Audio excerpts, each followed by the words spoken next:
everyone. Thanks for joining.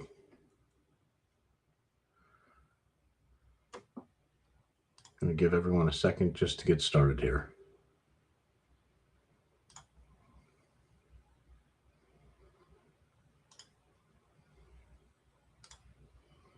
All right.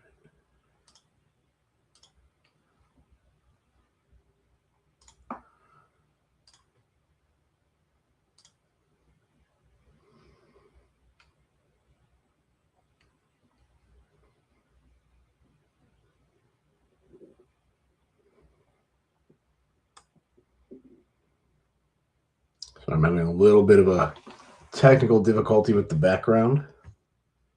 It's giving me some blur around my head and shoulders. Sorry, I know it's a little bit annoying. I can't get it fixed at the moment. Hopefully by next week we'll have something new figured out. But appreciate you being here. So this is going to be a weekly just question and answer that I do about, excuse me, real estate in Tampa Bay, real estate in general.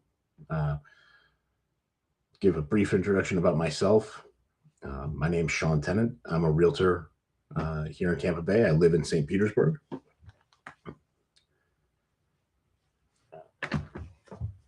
Live here in St. Petersburg. I've lived here for, well, I was born here, but I grew up in Western New York mostly. Moved here for college in 2000, and I've been here ever since. So love St. Pete. I think it's one of the best places you could possibly live. Oh, thank you for joining. I really love all of Tampa Bay. I think it's great. Love all of Florida, natural Florida especially. But yeah, I've got a lot of experience working with real estate investors, working in the real estate investment world. I spent time in my earlier career in the mortgage business and as a financial advisor. So happy to try and answer any questions that you might have. If you've got questions, throw them into the chat.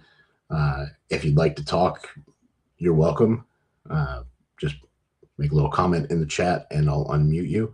And you're either welcome to come on screen or you can just talk through your mic if you'd like. Any questions that you might have, I'm happy to answer. Otherwise, we're going to spend the next 40 minutes or so. I'll just give you some thoughts on the real estate market here in Tampa Bay. And if it's helpful to you, great. But like I said, any specific questions, throw them out there. So I work primarily with investors and with people looking to sell their homes. I've got, well, this week I've just signed paperwork with a few new clients. So I'll have 7 or 8 listings on the market this week, and they range anywhere from $180,000 condos on the water down in St. Pete Beach area, all the way up to nearly $2.5 million. It's a waterfront for a house down in Bayway Isles that's coming up on the market in about a week. It's a renovation that's being finished right now. We've got a new listing going live in Tampa tomorrow in West Tampa. It's on Diana Street. It's beautiful, fully remodeled. It's going to be really, really nice. It'll be a 3-bedroom. It's $475,000. I'm thinking it's going to sell quickly. We just got the staging all finished up earlier this week. Took photos today. It looks absolutely beautiful. So I'm super excited about it. But I work, like I said, a lot with real estate investors. A lot of my real estate investors that I work with are from out of state, or if they are local, maybe they're professionals that don't have the time to really focus on the ins and out of the local market here. And St. Pete and Tampa Bay is interesting. Much like, you know, any market, you need to know the local market very well to invest in it successfully. But St. Pete and Tampa are really interesting because they're so difficult to know, because we don't have, especially in St. Petersburg and Tampa proper, we don't have subdivisions like you've got in a lot of other, suburbs of cities. And we are a proper city. And so we've got neighborhoods that are influenced by a ton of factors. You've got flood zones that cause major issues here, evacuation zones, especially with the hurricanes in 2024 causing so much devastation in this area. You've got areas of St. Pete and Tampa where if you overpave a house, you're going to be in a lot of trouble. And you have to understand the rules that go along with renovating a home that has had flood damage done to it in a hurricane. The FEMA rules, like the 49% rule here in St. Petersburg, the 50% rule on the beaches. Some areas don't have to bother with it really at all. You've got to understand permitting.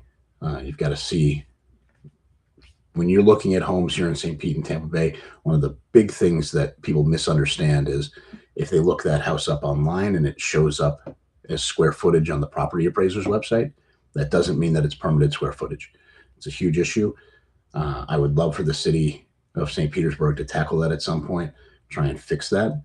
But the city's very happy to tax you on finished square footage that you have. But if they were communicate with their building department, or if somehow the building and permitting department find out some of that square footage maybe wasn't permitted, and then you'll find out that you have to go through the re-permitting process, which involves engineering designs and engineering drawings. It can be very expensive. I've got a lot of clients going through that right now. So there's a lot of little things that you need to be aware of here, and that's hopefully what I can address on this webinar, is looking at things like zoning changes, the changes that the city of St. Pete made to zoning recently for the First Avenue South, North, and Central Avenue corridor, allowing additional multifamily housing, but also allowing ADUs, the accessory dwelling units. So now you've got an expanded population density in that area. You're seeing a real increase in value for single family homes there because now they can add additional units. So it's a real goldmine for investors, but also for the homeowners, as long as they're aware of it. It's one of the things I'm trying my best to do, is put out a lot of educational material, and that way people can take a solid look at that and learn from it. If one thing I'd like to point out is St. Pete especially is rapidly changing since the hurricanes. So if you are someone that has a home for sale and you're looking to sell your home, it's extremely important to speak to somebody that really knows the market well. Maybe speak to multiple people and get an actual good estimate for the value of your home. A lot of people have been surprised to find out that what traditionally were less desirable neighborhoods in the center of Pinellas County have become extremely hot neighborhoods because of the fact that they're not in a flood zone, they're not in an evacuation zone. And so now you can move over there and you're able to get relatively affordable homes. But now those prices are shooting up. And so some of the older homes there, it's becoming financially feasible to knock them down and rebuild as nice brand new homes, which is great for the investors and homeowners that are selling them, but it is pushing some people out of the neighborhood. So, double-edged sword, really. But thank you again. Just saw another person join. I appreciate that. If you've got questions, make sure you click the link. I'm going to put up on the screen. Let's see. I'm going to put my phone number up there. You can also text me questions and I'll answer them.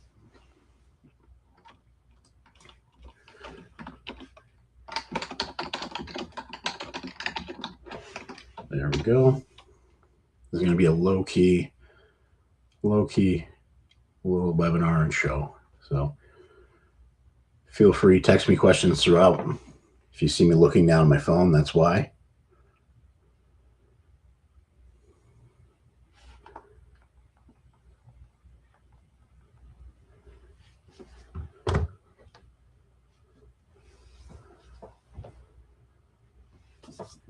Oh, hi. I think I've only got one person watching my show right now, but it's very possible there are more on some of the other social media channels. Let's see. We're going to navigate over to that quickly and take a look. How exciting and fun.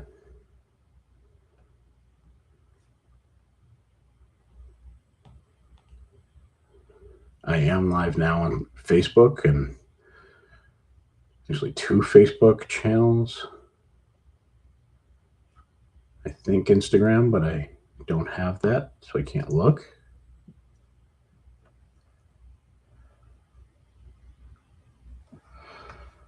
I appreciate everybody being here. Anyone and everyone that's on.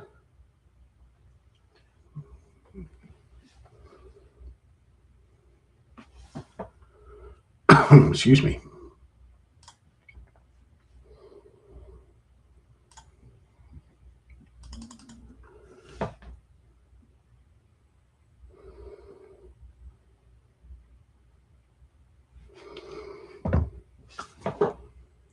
All right.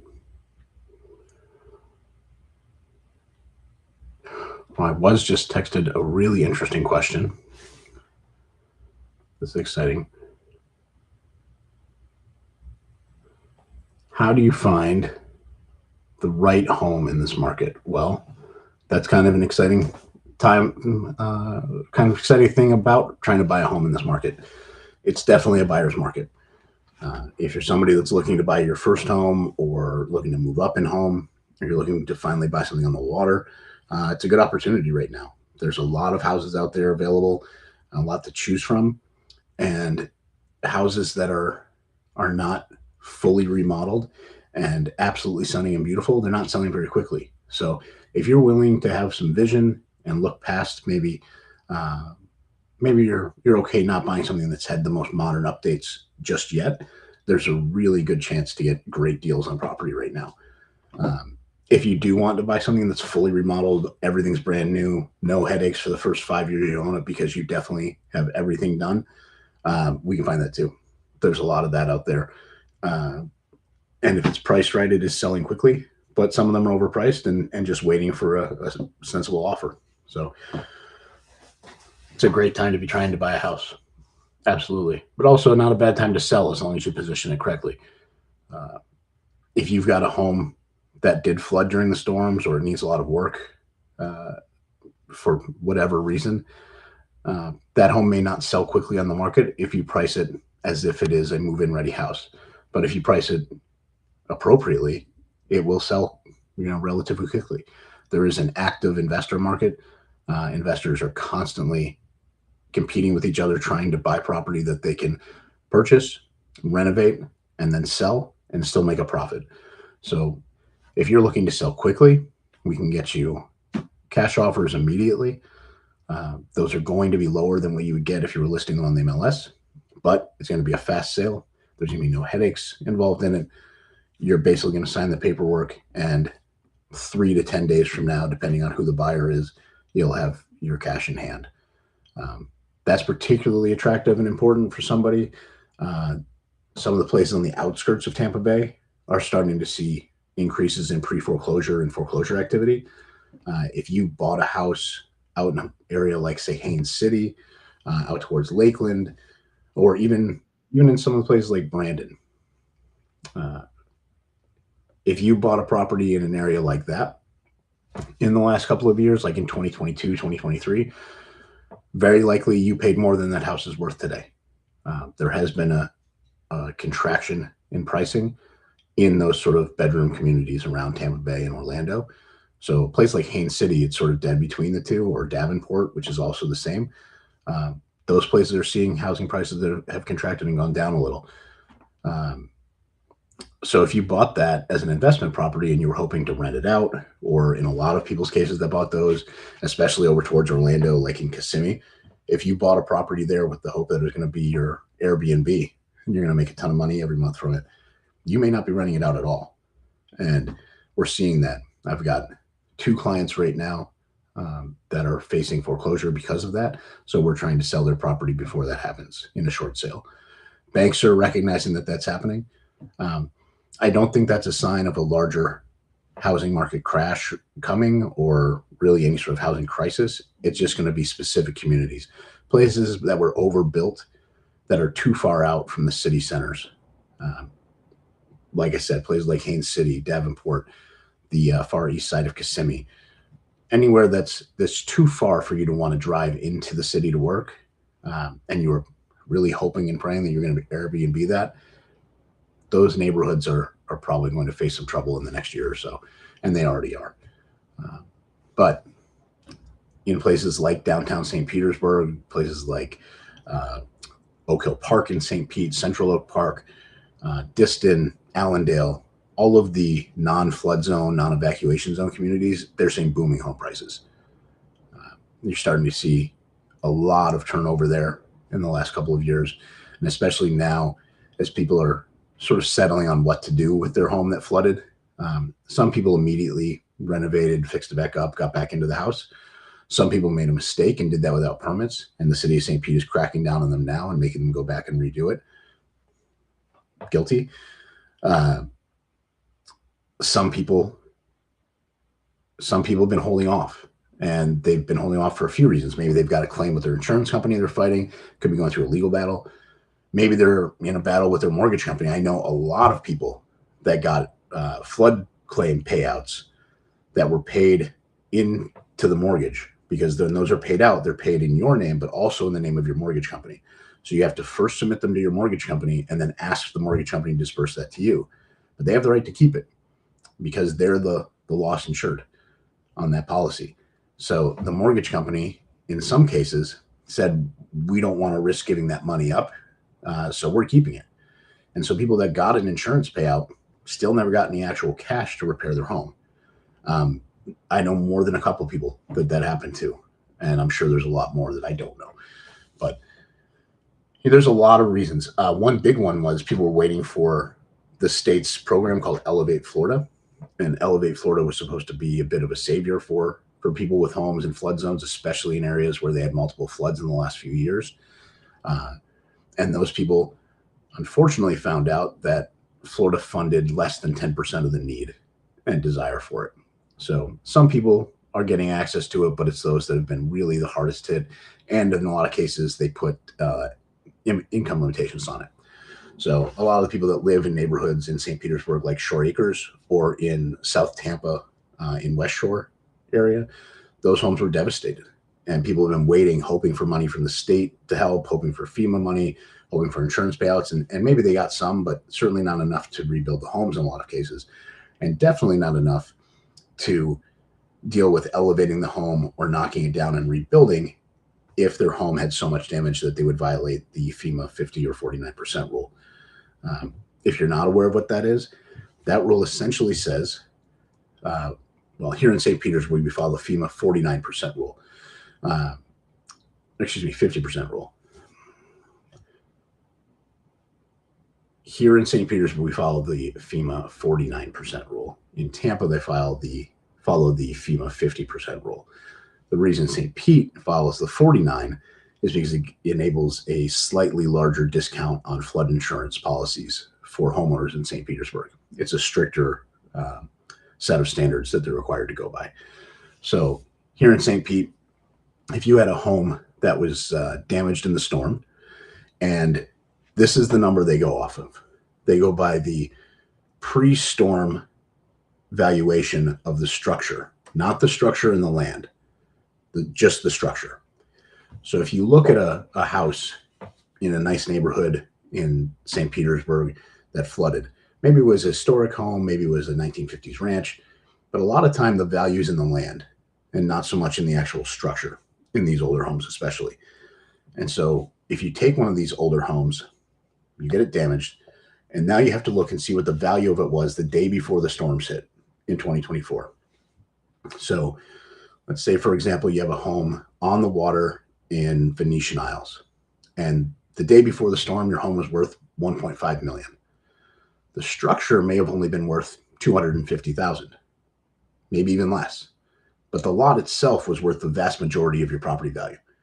And so what's happening is you now have to keep your repairs, all repairs that are necessary to bring that home back to livable, and doing it with permits and meeting codes.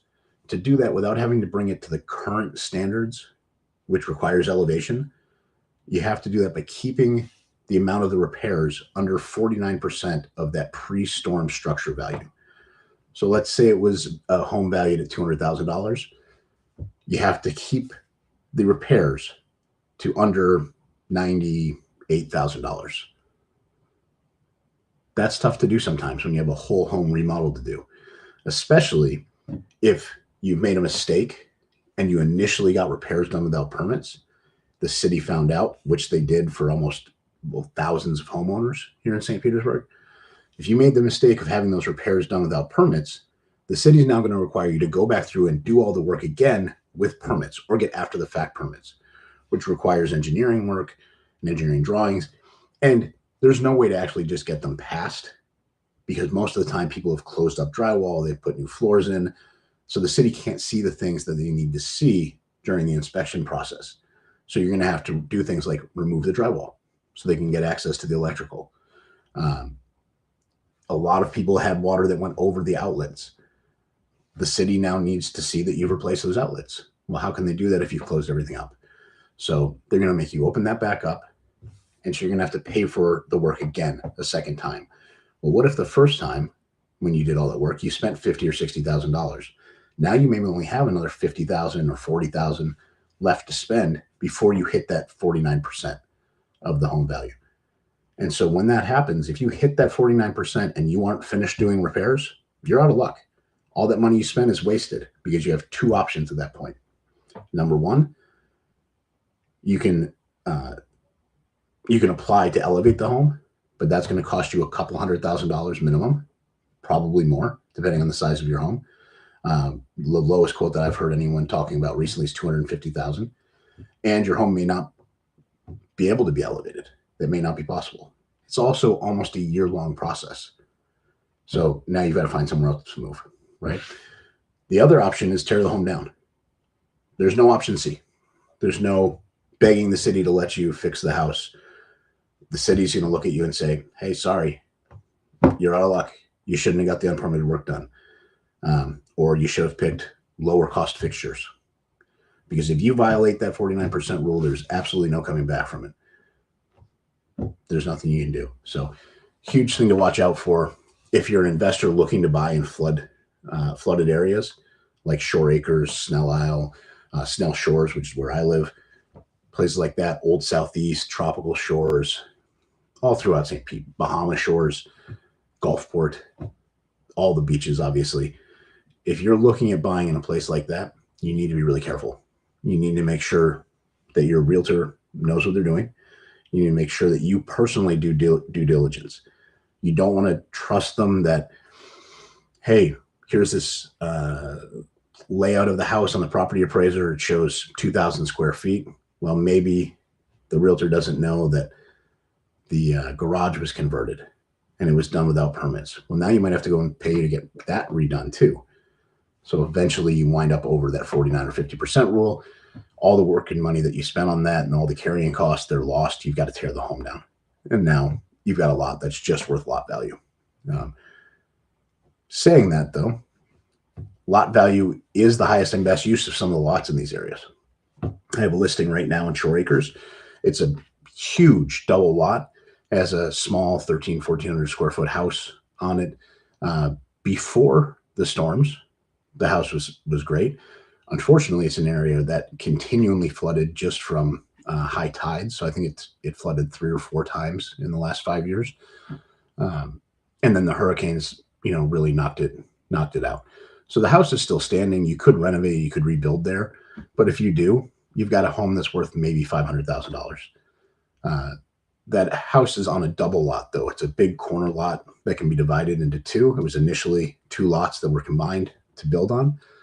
If you divide that, those lots are worth well over $200,000 each. We're asking $439,000 for the property, and we're doing that for a reason, because those homes are worth more than $220,000 each. Those lots. The key is finding somebody that's going to want to come in there, bulldoze the house, go through the lot subdivision process, and then build on them. Because you can build 2 homes that are going to be worth $2 million each on those lots. And that's what we're seeing in a place like Shore Acres. Massive change in values of homes. It's happening there. It's happening on the beaches. It's happening all over St. Pete.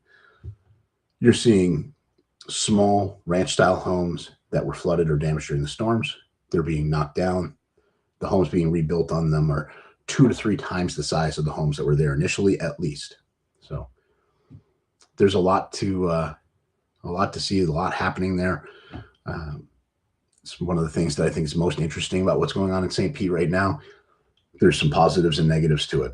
I do think that anybody that owns property in these neighborhoods where that's happening, if you're not one of the people doing it, your current home has a cap on the amount that it can appreciate, most likely, because of the fact that it's going to be a tear down at some point, no matter how nice your home is. If you've got a 50s ranch like I do, there's no way this is going to be here long term. At some point, someone's going to make an offer and buy my property and build a new house. Or I might do it myself. You never know. But let's see. Let's see who else is here watching. I appreciate everybody watching. Anybody that's on that has questions, feel free, put them in the comments. Excuse me.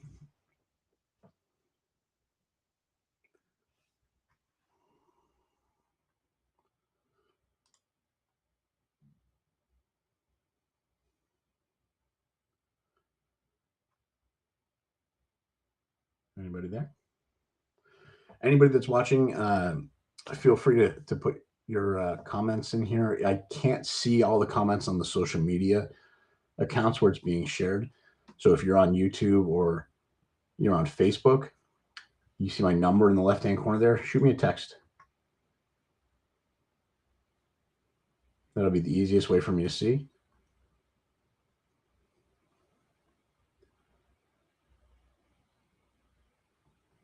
All right. Anybody that's there. So yeah, we can talk all night about St. Pete and Tampa real estate. I would love to. Happy to answer any questions that you might have. Let's see. I can also share my screen here.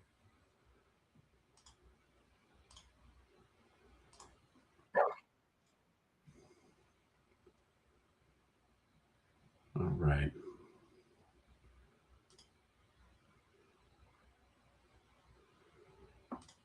Sorry, folks, just give me a second. It's my first time doing this webinar. I'm going to do this every week, but I'm getting to be, well, I'm 43. I consider myself a bit of an older guy at this point, and I'm struggling with the tech on occasion here. It's a whole new streaming platform for me. Also, apologize about the horrible background that's blurry and moving. We'll have that fixed for next week. Let's see if I can screen share. I can.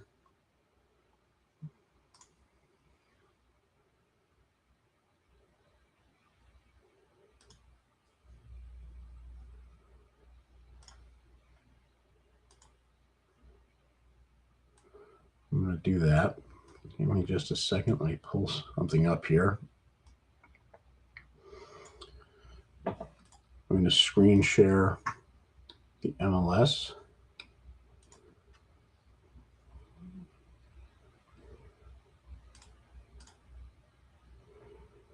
So I'm going to do it on Zillow.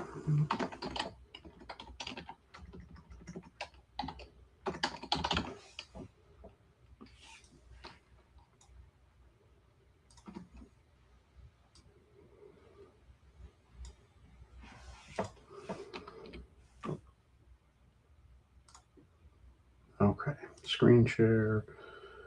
No.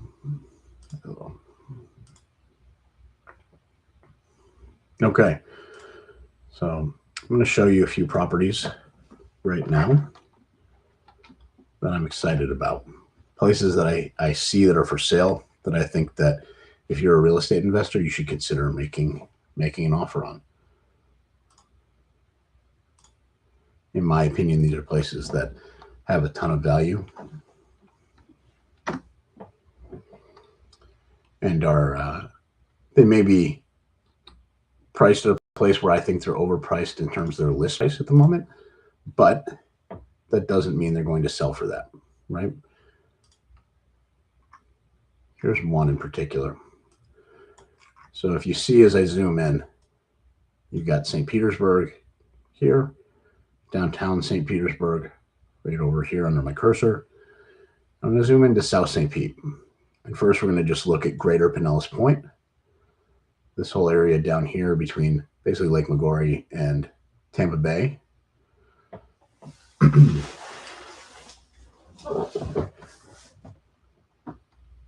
going to zoom in a little closer, but I want to point out a few neighborhoods first. This neighborhood, Lakewood Estates, that my cursor's over. This is where the St. Petersburg Country Club is. This is a beautiful, fantastic neighborhood. It's got a ton of charm, sort of eclectic buildings and homes there, but a lot of mid-century modern, much larger lots than in most of the rest of St. Petersburg, up to half an acre or more in some cases. It also is bordered on the north side here by Boyd Hill Nature Preserve. So Tons of tree cover in here. And like I said, it's built on the golf course. So a lot of the houses are on fairways or looking over fairways. There's a lot of nice little ponds and areas in here. Tons of tree canopy cover. A lot of native plants. This is a really, really nice area. One that I'm a huge fan of, and I'm constantly looking for a home in there for myself. I think it's one of the best places in St. Petersburg. It's very quiet, nice people, a lot of people out walking all the time. It's just a great spot. So I'm going to come back over here in just a minute. I'm going to point out a couple of other neighborhoods. I've got some. I'm going to reset my filters here because I was looking for something for someone earlier. So you see all these places for sale. We'll zoom in. You just got some really interesting homes here. This is one of the ones that have been for sale for a little while. This is a nice house. Could use some updating. Certainly has some mechanical systems like the windows that need updating. I don't know about the status of the AC or the roof, but it's a nice home. It's an older style home. It's got some neat features like this outdoor oven and covered area. Definitely an older kitchen. So this house has some potential. It's a nice spot in that neighborhood, though. It looks over one of the fairways. It's a beautiful location. We've got another 4-bedroom, 3-bath. It's 1,500 square feet. Really nice home. But again, could use some updating on the interior. Good location also, looks over a fairway. The house I want to show you, we're going to zoom out. So like I said, this is Greater Pinellas Point. That was Lakewood Estates. You've probably heard of the famous Pink Streets. If you haven't, this is where they are. It's everything south of Pinellas Point Drive. So it's essentially this neighborhood here where my cursor is. On the southern tip, you've got Pinellas Point Park and Catherine B. Tibbetts Park. It's a huge area along the water that you can go and hang out. It's just big, beautiful, grassy area. It's got a couple of features. Off to the east, you have Bay Vista Park over here. And in between the two, you have a few really nice luxury mansions on Pinellas Point Drive, and then a condo complex right in here between Bay Vista and those. There's some fantastic houses down here on the water. Some like this.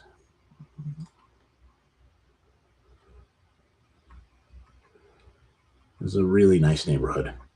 Beautiful properties, fantastic views of the Skyway and out Tampa Bay and the Gulf. So, the Pink Streets has everything from homes down in the 400,000 range, like this one here. It's a smaller 2-bedroom. It's a great location. You can see here in this photo, it's highlighted here. This is the park that I was telling you about before, and that's your view out to the bay. So if you get down to this park in the morning, you've got amazing views. It's also shallow quite a ways out here. So if you like to wade, you can wade out here and fish, and it's a really good spot for that. All right. Couple of interesting places in here, but I'm going to skip over those and move to a place that I think is a really good option right now for somebody. If you're a real estate investor looking to buy a property, this is a house that I would look at very closely. So this is in Bahama Shores, and Bahama Shores is a very popular sort of older neighborhood just south of Little Bayou on Tampa Bay. It's east of 4th Street, as you can see here. Bahama Shores is the main drive that goes through. This is a older assisted living facility on the northeast corner of this peninsula. And because of that, this neighborhood is very quiet. So I believe they own property all the way up to about here. They have a Little Bayou Preserve behind it. And these are nice, more luxury homes. I'm going to switch to satellite view so you can get a little better view. Excuse me. These waterfront houses starting at 1.5. This is just a lot here. There's a house for 1.9 on. It's an acre, 1.5 acres, but that acreage goes out well into the water, includes its submerged lands.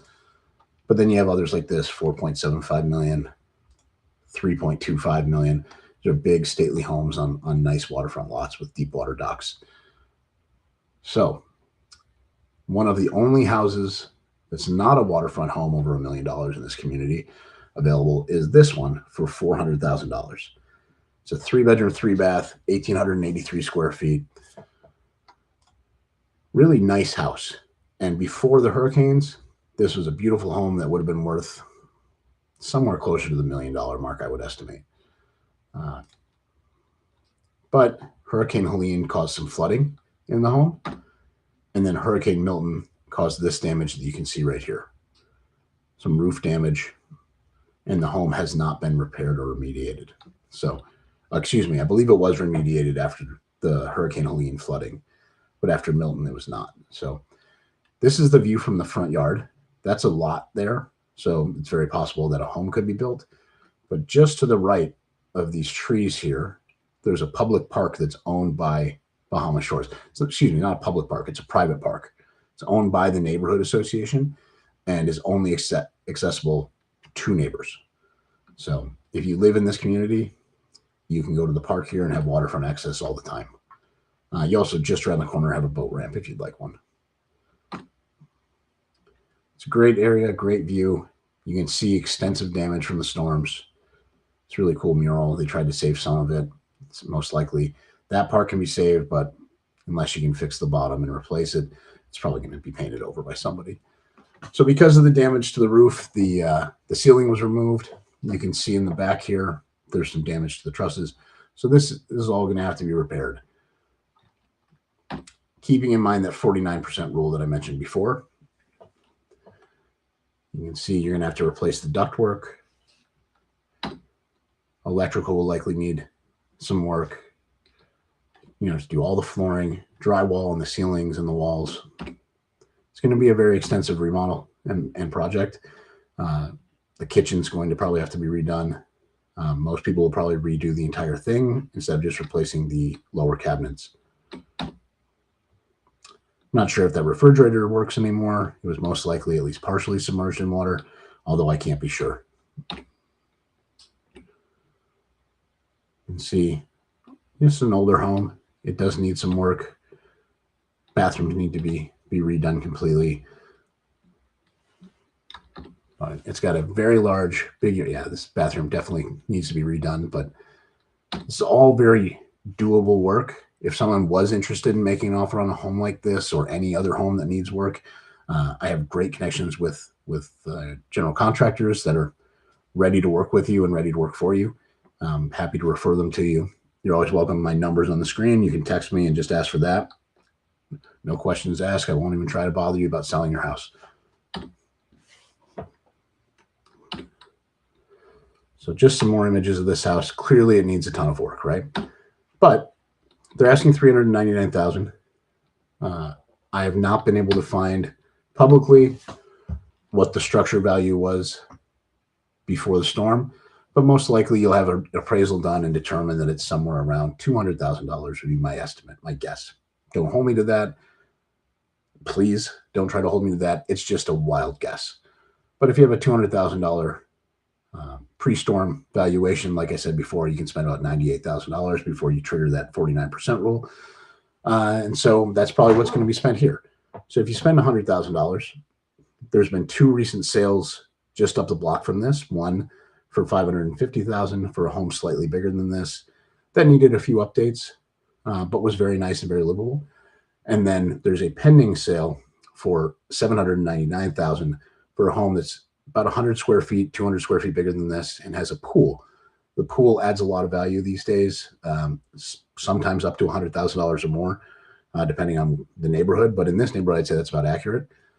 So if that's selling for $799,000, take the pool away, call it $699,000.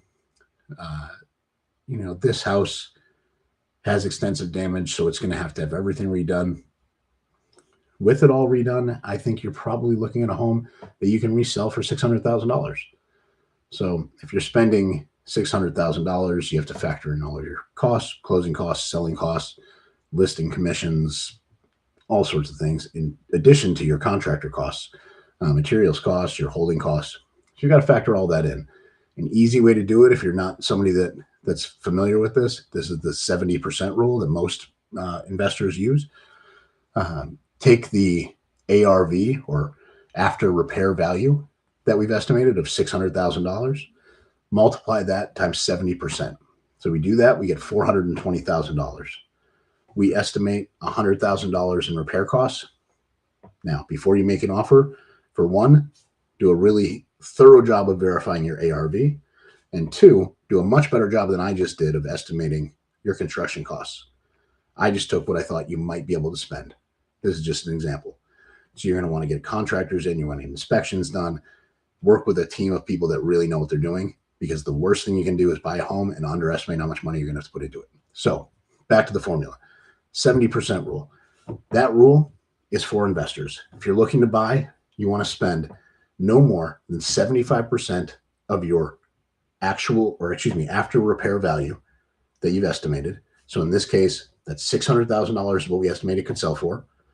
We don't want to pay any more than 70% of that. That's $420,000 minus the expected costs of repairs. So we're estimating about $100,000. That means we don't want to pay any more than $320,000 for this property. Now, is that number accurate? No, it's just made up in my head. It's a number I threw out just as an example. But they're asking $399,000 for this property. It's been on the market for a little while. It may bring that. I would have to do a lot more research to give you a firm number on what I would offer for it. But if those numbers turned out to be accurate, I would offer no more than $320,000. So, like I said, completely random estimate. And this listing is random too. This is a listing that I think is a great opportunity, simply because I love the neighborhood and I think it's a really nice house that has a lot of potential once it's been remodeled.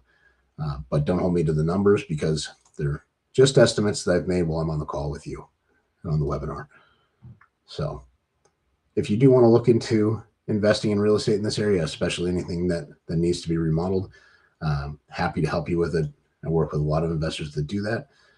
The other part of my business that I do often is selling property. I was preparing one for listing today. We've got it all staged and ready. I'm super excited about it. What I'm going to do next is pull up a video just to give you a little preview of the house. I'll do that here in a second. I do want to show you one other neighborhood in South St. Pete. So let me get rid of some of these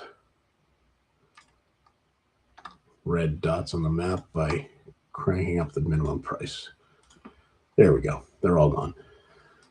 So we're going to zoom out so you can see where we are. You have St. Petersburg down in South St. Pete and Greater Pinellas Point. If you're going out to the beach through South St. Pete, you go across the Pinellas Bayway out to St. Pete Beach. But before you get there, you cross over Bayway Isles. Now, Bayway Isles includes these condos here.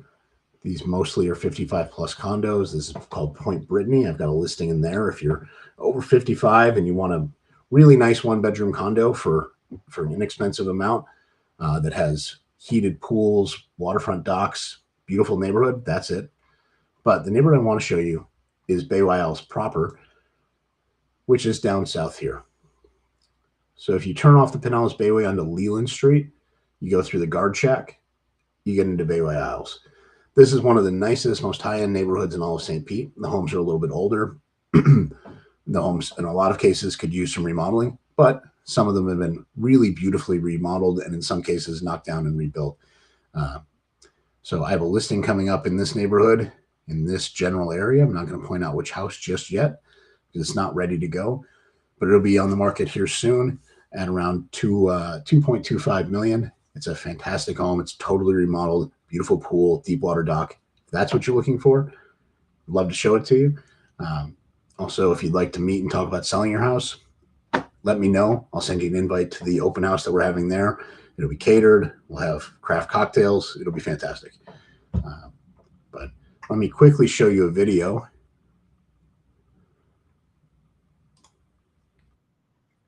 There we go. We're going to mute the video. before I do. Okay. I just need to switch screen sharing to the other video. Give me just a moment.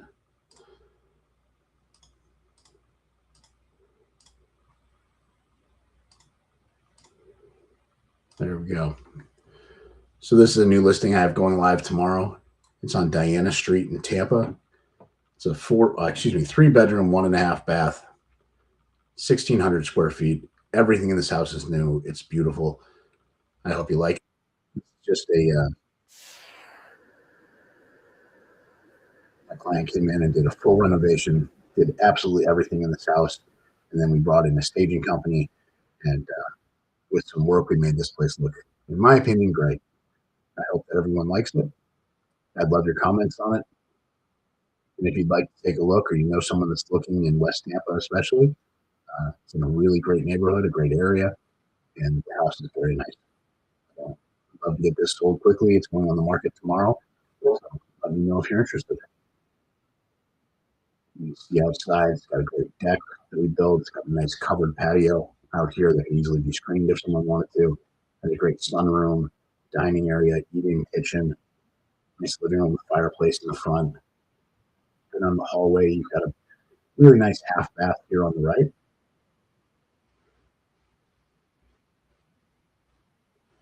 You've got the primary suite here.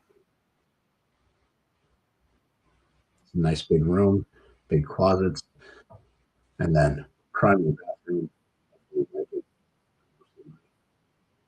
Choices, natural wood, that great LED look here. So, thanks for being here. I appreciate everybody being on the stream. I hope everybody has a great night.